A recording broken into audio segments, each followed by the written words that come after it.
Hello everyone, welcome to agriculture vision platform. My self Sandeep Beniwal. आज इस video में 11th class का 5th लेसन स्टार्ट करेंगे, जिसका नाम है सिंचाई एवं जल निकास।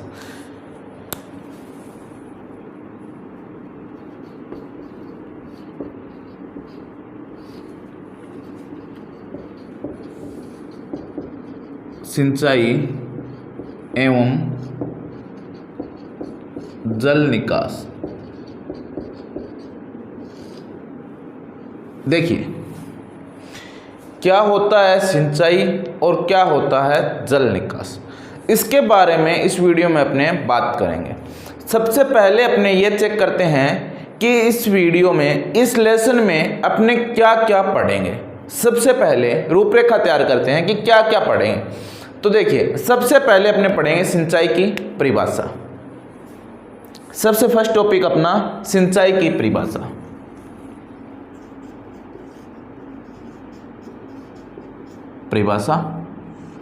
उसके बाद में महत्व, सिंचाई के क्या महत्व है, सिंचाई से होता क्या है, इसके बारे में अपने बात करेंगे। इसके बाद में सिंचाई के स्रोत के बारे में बात करेंगे। सिंचाई के स्रोत, इसके बारे में अपने बात करेंगे सिंचाई के साधन। सिंचाई के साधन, ठीक है। ये तो सब रहेंगे अपने सिंचाई से संबंधित टॉपिक। इसके बाद में अपने जल निकास से संबंधित बात करेंगे। एक बात करेंगे इसके अंदर जलमांग, जल निकास, ठीक है। ये सारी चीज़ों की अपने इस वीडियो में बात करेंगे कि सिंचाई क्या होता है, सिंचाई के महत्व क्या है, और उसके बाद में अपने बात करेंगे कि सिंचाई के साधन कौन कौन से हैं। कि एक देखिए, स्रोत और साधन, इन दोनों में क्या होता है, थोड़ा सा फर्क होता है। स्रोत क्या होते हैं? स्रोत वो होते हैं जहां से अपने को वो चीज प्राप्त हो रही है, जहां से वह अपने को प्राप्त हो रही है, वो तो होते हैं स्रोत। और साधन क्या होते हैं? जिनके माध्यम से वो हमारे तक पहुंचते हैं, वो साधन होते हैं, ठीक है। स्रोत क्या होते हैं? जहां से अपने को प्राप्त हो रही है। जैसे सिंचाई का स्रोत क्या होगा? जहां से पानी आ रहा है। कहां से आता है? कुओं से आता होगा, नदियों से आता होगा। ये तो हो गए स्रोत। और साधन कौन कौन से हो गए? जैसे ढेलकी, रहट, ये पुराने जमाने में आपने नाम सुने होंगे, ठीक है। इनका सबका जिक्र करेंगे कि साधन किस प्रकार से काम करते हैं। इसके बाद में अपने जल मांग। जल मांग क्या होती है?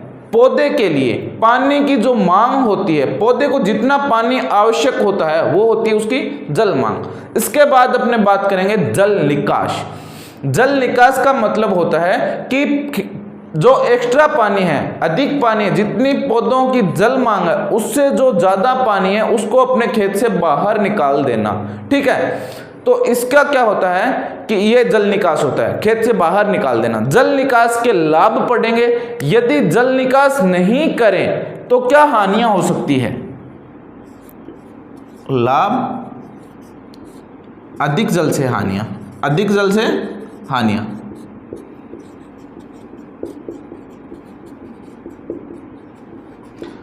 जो पानी ज्यादा होगा उससे क्या हानियां हो सकती है, ये सारी चीजों का जिक्र अपने क्लास 11th के 5th लेसन के अंतर्गत करेंगे। अब सिंचाई से कुछ संबंधित और भी चीजें रह गई। क्या? सिंचाई की विधियां, सिंचाई के उद्देश्य। महत्व और उद्देश्य लगभग सेम होते हैं। महत्व और उद्देश्य क्या होते हैं? लगभग सेम होते हैं। ये है अपने क्लास 11th का सिंचाई और ये है अपने क्लास 12th का सिंचाई, ठीक है। अब पहले अपने बात करेंगे सिंचाई की सेम परिभाषा की बात करेंगे। इसके बाद में सिंचाई के उद्देश्य की बात करेंगे। इसके बाद में सिंचाई की विधियों, सिंचाई की विधियां की कौन कौन सी सिंचाई की विधियां अपने काम में लेते हैं। इसमें 3-4 विधियां हैं, ठीक है। अधोभूमि, अवभूमि, सिंचाई, स्प्रिंकलर सिंचाई और बूंद बूंद सिंचाई। मुख्य रूप से अधोभूमि, अवभूमि, फव्वारा और बूंद बूंद, ये जो चीजें हैं, ये 4 विधियां अपने सिंचाई की इसमें 12th क्लास में पढ़ेंगे। आधा लेसन अपने 11th क्लास में कवर करेंगे, आधा लेसन 12th क्लास में कवर करेंगे। यदि आप बेहतर नॉलेज के लिए देखना चाहो तो वीडियो की लिंक आपको वीडियो के डिस्क्रिप्शन में मिल जाएगी 12th वाले की, वो भी आप देख के नोट डाउन कर सकते हैं। उसमें विधियों का आपने जिक्र किया है। विधियां इस पार्ट में सिंचाई के छोड़ दी क्योंकि लेसन काफी लंबा हो जाता था। ठीक है, अब अपने बात करते हैं सिंचाई की परिभाषा से। देखिए, सिंचाई की परिभाषा क्या होती है, किसे सिंचाई कहते हैं। सिंचाई वह जल की मात्रा होती है जो पौधों को कृत्रिम रूप से दी जाती है। पौधों को क्या दी जाती है? कृत्रिम रूप से, प्राकृतिक नहीं होगा वो होगा कृत्रिम रूप होगा। मतलब प्राकृतिक क्या होता है? वर्षा के द्वारा, वो हो गया प्राकृतिक रूप से, उसको सिंचाई नहीं बोलते। सिंचाई किसको बोलते हैं? इरिगेशन। अपने बोलते हैं ना पानी लगाने जा रहे हैं, उसको सिंचाई बोलते हैं। ठीक है, मानव के द्वारा फसलों की जल मांग को पूरा करने के लिए, जल मांग क्या होती है कि पौधे के लिए जो भी पानी की आवश्यकता होती है, चाहे पौधा उसको वातोत्सर्जन के द्वारा बाहर निकाल रहा है पत्तियों से, उस हानि को लिए भी उसको पानी चाहिए, भोजन बनाने के लिए भी उसको पानी चाहिए, और भी बहुत सारी क्रियाओं के लिए पौधे को क्या चाहिए? पानी चाहिए। पोषक तत्व अवशोषण करने के लिए पानी चाहिए। तो जितने भी क्रियाओं के लिए जो पानी चाहिए वो उपलब्ध करवाने के लिए अपने जब कृत्रिम रूप से फसलों को पानी देते हैं ना, उसको सिंचाई बोला जाता है। चलिए अपने नोट डाउन करते हैं सिंचाई की परिभाषा।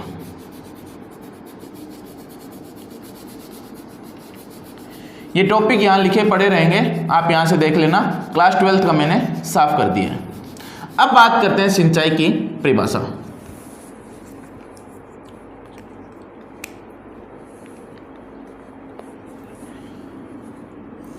परिभाषा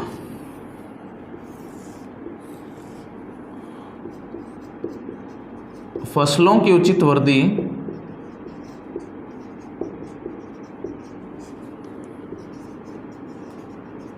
एवं विकास तथा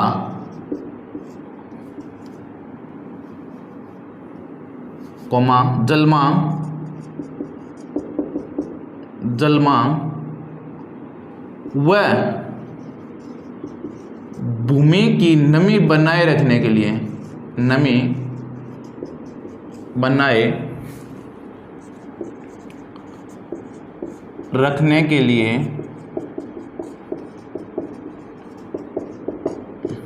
पौधों को कृत्रिम रूप से पानी देना सिंचाई कहलाता है। सिंचाई कहलाता है। ठीक है, पौधों की वृद्धि के लिए, पौधों के विकास के लिए, पौधों की जलमांग के लिए और भूमि में नमी बनाए रखने के लिए अपने जो कृत्रिम रूप से पानी देते हैं उसको सिंचाई बोला जाता है। अब बात करते हैं सिंचाई का महत्व। ये होगी परिभाषा।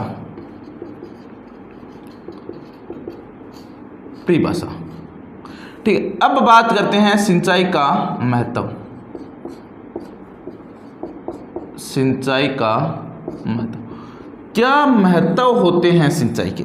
देखिए, अपने सिंचाई क्यों करते हैं? एग्रीकल्चर को जितना सोच के पढ़ोगे, रट्टा मारने से अच्छा यदि सोच के पढ़ोगे उतना ही ज़्यादा फायदेमंद रहेगा। देखिए क्या होती है सिंचाई, पढ़ लिया आपने। अब पढ़ते हैं क्यों करते हैं अपने सिंचाई। सोचिए, भूमि में सिंचाई यदि करेंगे, गिल्ली भूमि होगी तो क्या होगा? कृषि में जुताई करने में क्या रहेगी? आसानी। फर्स्ट पॉइंट, जुताई करने से पहले अपने सिंचाई इसलिए करते हैं कि उसमें कृषि यंत्र आसानी से चलाए जा सके, नहीं तो सूखे में कृषि यंत्र नहीं चलाए जा सकते। ठीक है, पहली बात। दूसरी बात, सिंचाई करके जब अपने बिजाई करते हैं, बुआई करते हैं, तब बीजों का अंकुरण अच्छा होता है। दूसरी बात, सिंचाई क्यों करते हैं? बीजों के अंकुरण के लिए। तीसरा, फसलों की अच्छी बढ़वार के लिए अपने क्या करते हैं? सिंचाई करते हैं। फसलों की बढ़वार क्या होगी? अच्छी होगी। ठीक है सर, ये बात सही है कि अपने फसलों की बुआई और जुताई की क्रिया के लिए करते हैं, इजीली हो जाए, आसानी से हो जाए। दूसरा, अपने अंकुरण अच्छा हो, और तीसरा, पौधे की वृद्धि अच्छी हो, इनके लिए अपने सिंचाई करते हैं। नेक्स्ट पॉइंट, चौथा, अपने खाद व उर्वरकों का प्रयोग करते हैं। उर्वरक जब डालते हैं तो सिंचाई करनी अपने को क्या होती है? जरूरी होती है। ठीक है, उसके बाद पौधे को पानी मिलता रहे, पानी मिलेगा तो पौधे को क्या होगा? उर्वरकों का अवशोषण अच्छे से होगा। इन सब के लिए क्या करते हैं? अपने सिंचाई करते हैं। अब अपने को खरपतवार निकालने हैं। खरपतवार निकालने, यदि पानी लगा होगा, सिंचाई हो रखी होगी, भूमि नम होगी, गिल्ली होगी, तो खरपतवार अपने हाथ से उखाड़ने में क्या होगी? आसानी होगी। नहीं होगी गिल्ली, भूमि सूखी होगी, तो खरपतवार को हाथ से उखाड़ेंगे तो वो क्या हो जाएगा? टूट जाएगा। तो खरपतवार को निकालने के लिए या विभिन्न कृषि क्रियाओं के लिए अपने को सिंचाई की क्या होती है? आवश्यकता होती है। ये सारे इसके महत्व, इसीलिए तो सिंचाई करते हैं हमने, इसीलिए करते हैं ना। हाँ, तो ये सारे क्या होते हैं? सिंचाई के महत्व होते हैं। एक एक करके लिखते हैं। पौधे का लगभग जो होता है 84 से 99% भाग है जो जल से बना होता है।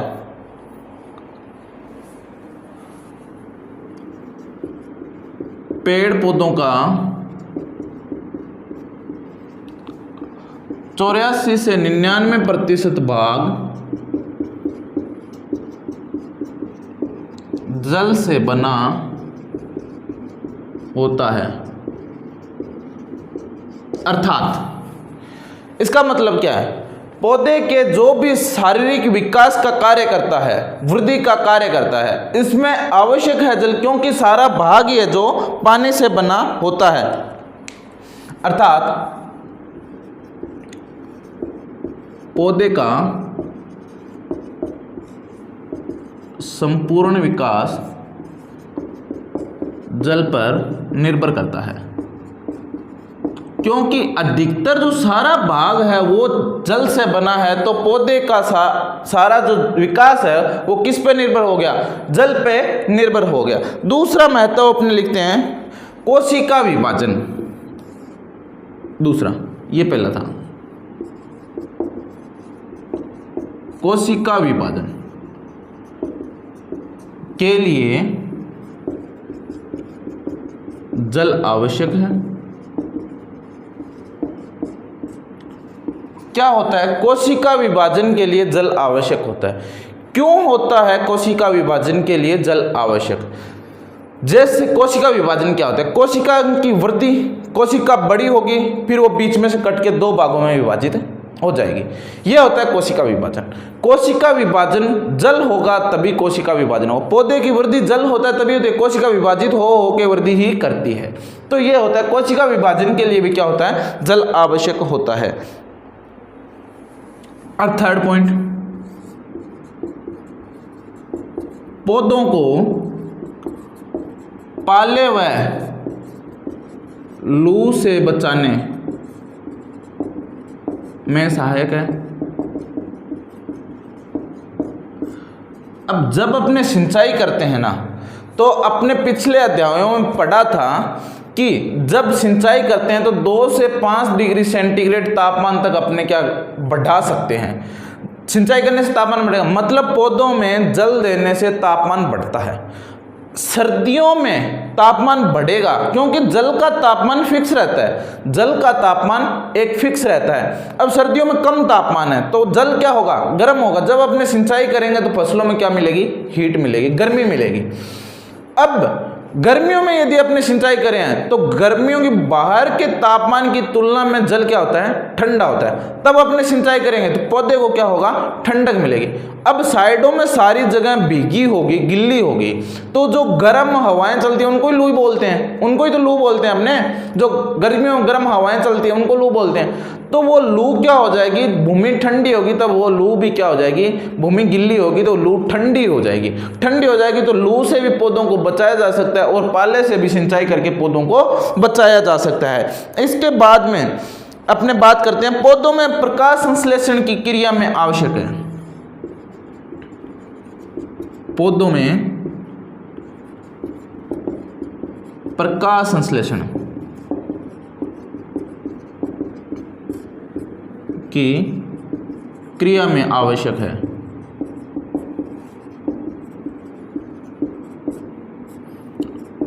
पौधों की प्रकाश संश्लेषण की क्रिया में ये क्या है, आवश्यक है। कैसे है प्रकाश संश्लेषण की क्रिया में आवश्यक?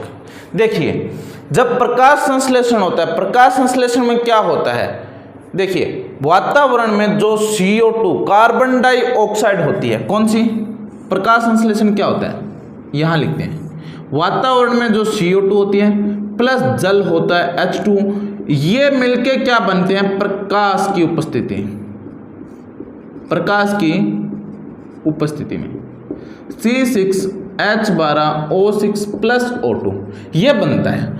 अब वातावरण में जो ऑक्सीजन है, जल अपने दिया है, प्रकाश की किरणें मिलेगी सूर्य की, तो पौधे की पत्तियां क्या बनाएगी, भोजन बनाएगी और अपने लिए क्या बनाएगी, ऑक्सीजन गैस प्राणवायु बनाएगी। तो ये क्रिया भी किस पे डिपेंड करती है, यदि जल नहीं होगा तो पौधों में प्रकाश संश्लेषण होगा क्या, नहीं होगा, पौधों का भोजन नहीं बनेगा, पौधे भूखे रह जाएंगे। तो प्रकाश संश्लेषण में भी जल क्या होता है, आवश्यक होता है। अगला पॉइंट अपने पढ़ते हैं,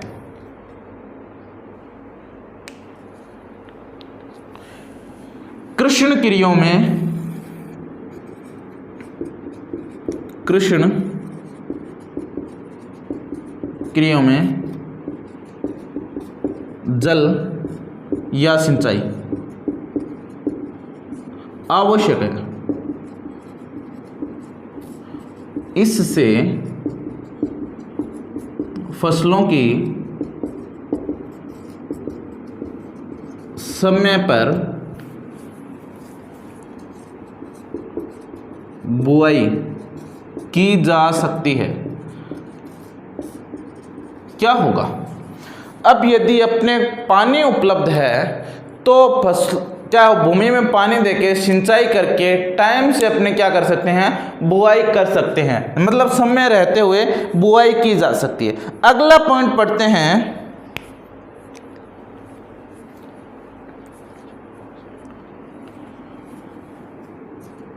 बीजों के अंकुरण, सिंचाई की परिभाषा में लिखा था वृद्धि एवं विकास, तो इसी में लिखते हैं बीजों के अंकुरण व फसलों की वृद्धि, फसलों की वृद्धि में आवश्यक है। अब देखिए ये हो गया। 7वां नंबर पॉइंट अपने लिखते हैं, मृदा में लाभदायक सूक्ष्म जीवों की क्रियाशीलता को बढ़ाता है। मृदा में लाभदायक सूक्ष्म जीवों की क्रियाशीलता को क्या करेगा, बढ़ाएगा। और दीमक के प्रकोप को कम करता है, दीमक के प्रकोप को कम करेगा। लाभदायक सूक्ष्म जीव है, उनकी तो क्रियाशीलता स्पीड को बढ़ाएगा, ज्यादा ज्यादा काम करेंगे, और दीमक को क्या करेगा, दीमक पानी के साथ नीचे चली जाती है, तो पौधों में नुकसान नहीं होगा। अगला अपने देखते हैं,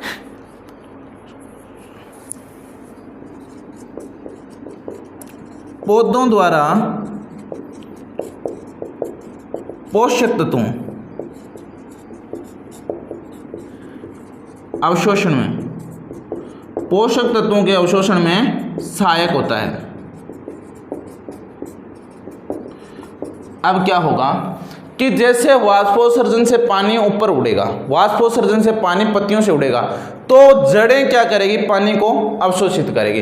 अब जो मृदा में पोषक तत्व पानी में घुले हैं वो पानी के साथ मृदा से क्या हो गए, जड़ पानी के साथ खींच लेगी, तो पोषक तत्व मिल गए ना। तो पोषक तत्वों के अवशोषण के लिए भी क्या होते हैं, पानी जरूरी होता है। अब देखते हैं 9 नंबर, लवणों के निक्षालन में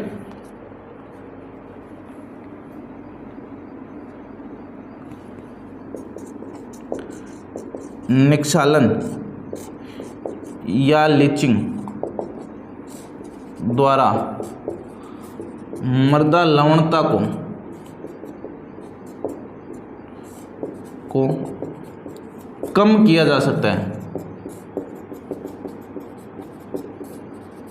कैसे?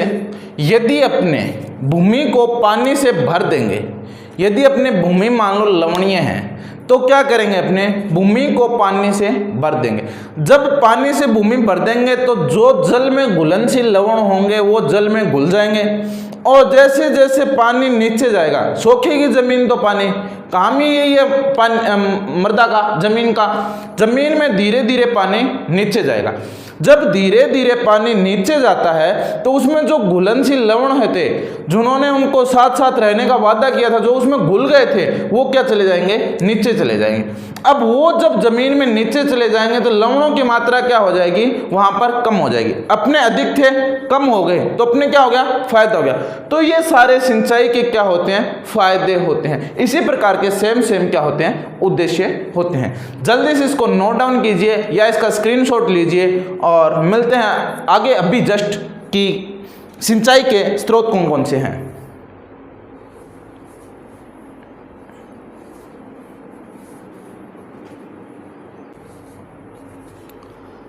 हाँ जी, अब अपने सिंचाई की परिभाषा देख ली, सिंचाई के महत्व देख ली। अब अपने बात करते हैं सिंचाई के स्रोत कौन कौन से। लिखते हैं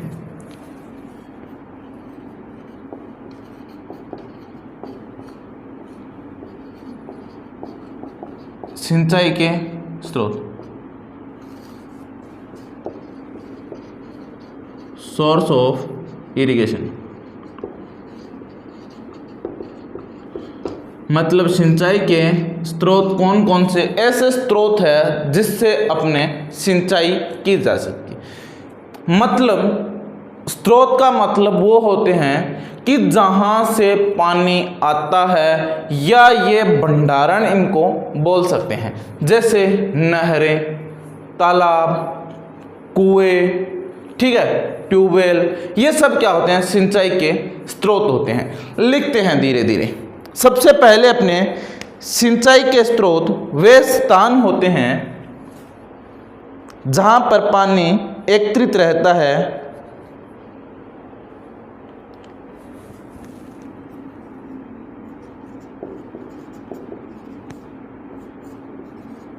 सिंचाई के स्रोत वे स्थान होते हैं जहां जल एकत्रित रहता है। इन्हें जल भंडार भी कहा जाता है। सिंचाई के स्रोतों को क्या कहा जाता है, जल भंडार, क्योंकि यहाँ पे जल क्या रहता है, भंडारण रहता है, संग्रहित रहता है। इसके बाद में अपने बात करेंगे जैसे नहरें, कुएं, तालाब, झरने, बावड़ियां, ये सारे क्या हैं, सिंचाई के स्रोत है। अब साधन क्या, मैं एग्जांपल दे दूं, रहट, चर्स, ये सारे क्या है, साधन है। पंप सेट, ठीक है, पंप सेट, ट्यूबवेल में जो पंप लगाते हैं, मोटर लगाते हैं, वो वाली, ये सिंचाई के साधन होते हैं। किस माध्यम से अपने लगा रहते हैं, ये होता है माध्यम। जो साधन होते हैं ना, वो माध्यम होते हैं। आगे अपने पढ़ेंगे, अगला टॉपिक अपना सिंचाई के साधन ही रहने वाला है, ठीक है। पढ़ते हैं। सबसे पहले अपने पढ़ेंगे इसमें नहरें। सबसे पहला पॉइंट है अपने नहरें। ठीक है। नहरें, अब नहरें सिंचाई का एक प्रमुख साधन है। ठीक है, नहरें सिंचाई का प्रमुख साधन है। राजस्थान में सबसे ज़्यादा जो नहरों से सिंचाई होती है वो किस में होती है? गंगानगर और हनुमानगढ़ जिले में होती है। भारत में यदि बात करें कि सिंचाई नहरों से सबसे ज़्यादा कहाँ होती है राजस्थान में, भारत में, तो वो होती है पंजाब में। चलिए इनको अपने नोट करते हैं, कितनी सिंचाई नहरों से होती है और नहरें किस प्रकार से होती है। नहरें आपने सबने देखी होगी, सब परिचित होंगे नहरों से। देखिए भारत में जो है सबसे ज़्यादा सिंचाई नहरों द्वारा की जाती है। भारत में जो भी अपने स्रोत पढ़ेंगे उनमें सबसे ज़्यादा सिंचाई नहरों से की जाती है। भारत में सबसे ज़्यादा जो सिंचाई है वो नहरों से की जाती है। अब बात करते हैं, नहरें प्रमुख साधन है।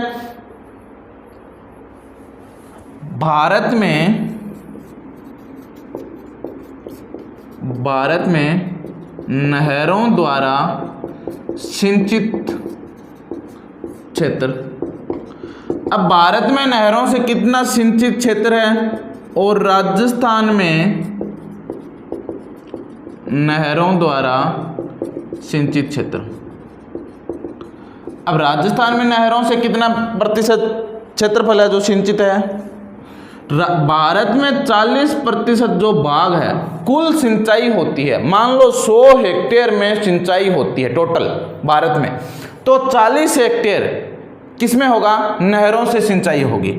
अब यदि यहाँ पे राजस्थान की बात करें तो 30.25% जो सिंचाई होती है वो नहरों से होती है। केवल 30.25% जो सिंचाई होती है वह नहरों से होती है।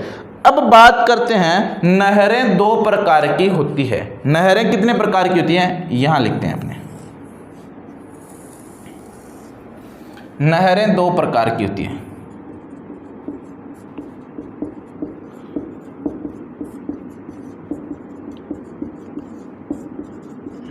नहरें कौन कौन सी प्रकार की? 2 प्रकार की होती है। एक तो वो नहरें होती हैं जो 12 महीने चलती रहती है, 12 महीने अपने को सिंचाई का जल उपलब्ध कराती है। एक वो नहरें होती है जो कुछ ही समय, जब वर्षा ज़्यादा होती है तो नदियों का एक्स्ट्रा जो पानी होता है, बाढ़ आने की स्थिति होती है, वो क्या होता है अपनी तरफ नहरों में छोड़ दिया जाता है। इससे जो सिंचाई करते हैं तो गर्मियों में, बरसात के दिनों में ये नहरें चलती है, बाकी ये नहरें विलुप्त है, नहीं चलती है।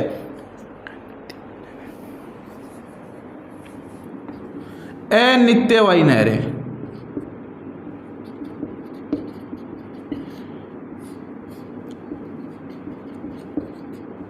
या सीजनल नहरें बोला जाता है, जो सीजन में चलती है। अनित्यवाही नहरें, ये नहरें क्या होती है कि वर्षा ऋतु में ही अपना में जल लेके आती है, नदियों से जल लेके आती है। तो लिखते हैं इसमें,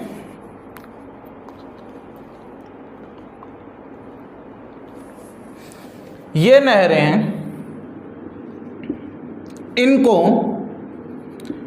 इन नहरों को बरसाती नहर भी कहते हैं। इन नहरों को कौन सी नहर कहते हैं? बरसाती। यह नहरें नदियों के जल को या बाढ़ की स्थिति को कम करने के लिए बनाई जाती है। अब जब ऐसा लगता है कि बाढ़ है तब इनको नहरों को छोड़ दिया जाता है।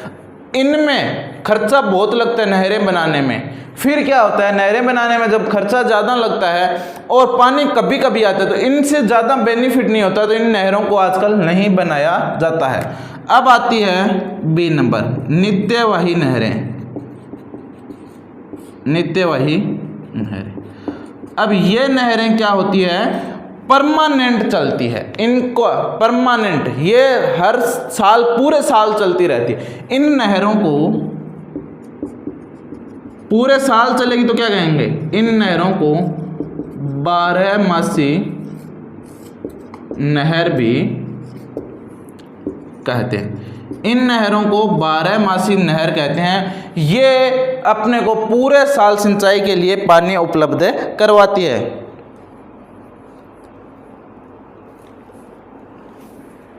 ये क्योंकि यह वर्ष भर सिंचाई के लिए पानी उपलब्ध कराती है।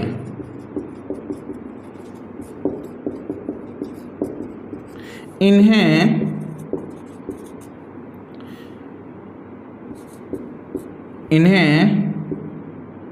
निरंतर बहने वाले या सदैव बहने वाली नदियों से निकाला जाता है।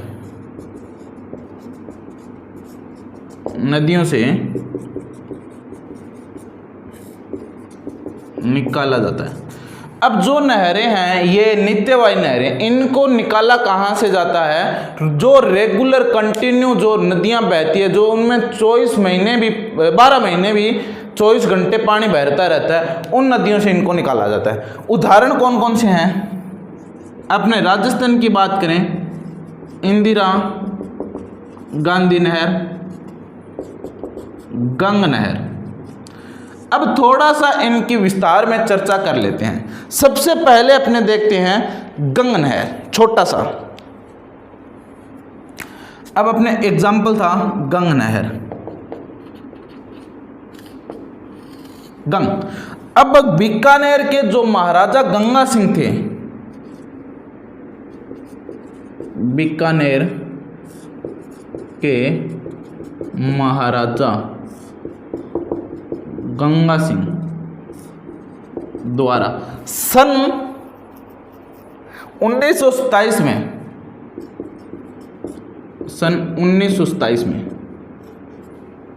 में बनाई।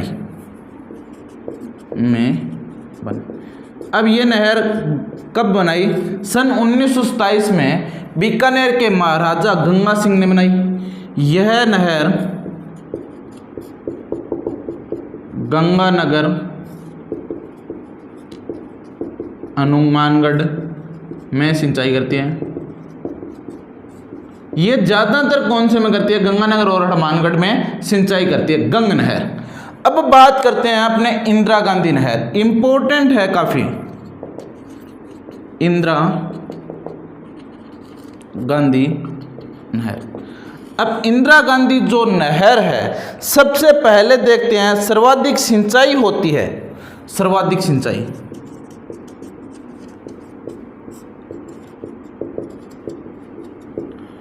कहाँ होती है, गंगानगर,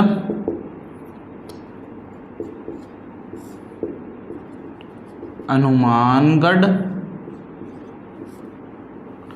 चूरू,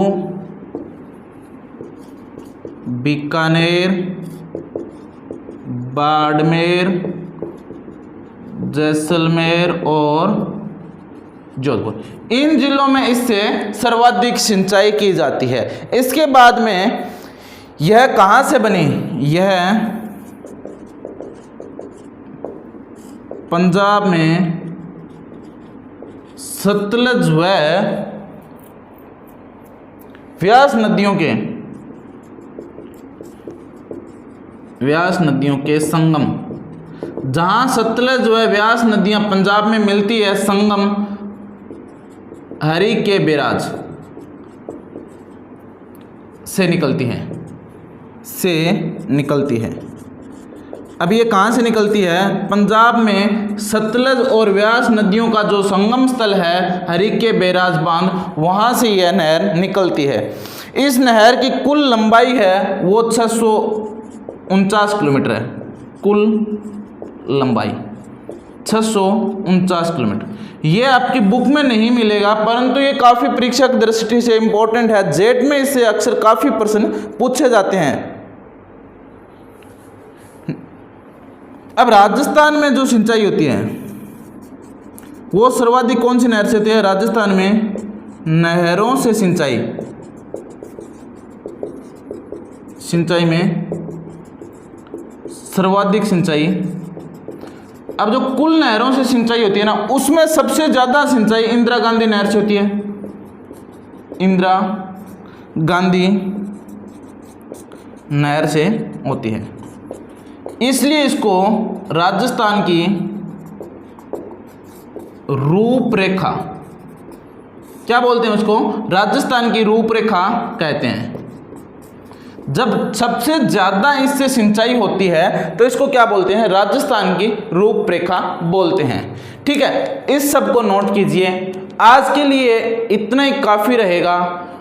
अगली वीडियो अपने जो स्रोत रह गए सिंचाई के, तालाब, कुएं, नलकूप, बावड़ियाँ, झरने, झीलें, ये सारे रह गए, इनकी अपने चर्चा करेंगे। वीडियो यदि आपको अच्छी लगे तो वीडियो को लाइक कीजिए। आपको कुछ डाउट है, कुछ सजेशन देना चाहते हो तो आप कमेंट बॉक्स में कमेंट कीजिए। चैनल पर नए हो चैनल को सब्सक्राइब कीजिए, अपने दोस्तों के साथ शेयर कीजिए। Thank you so much. मिलते हैं अगले वीडियो में।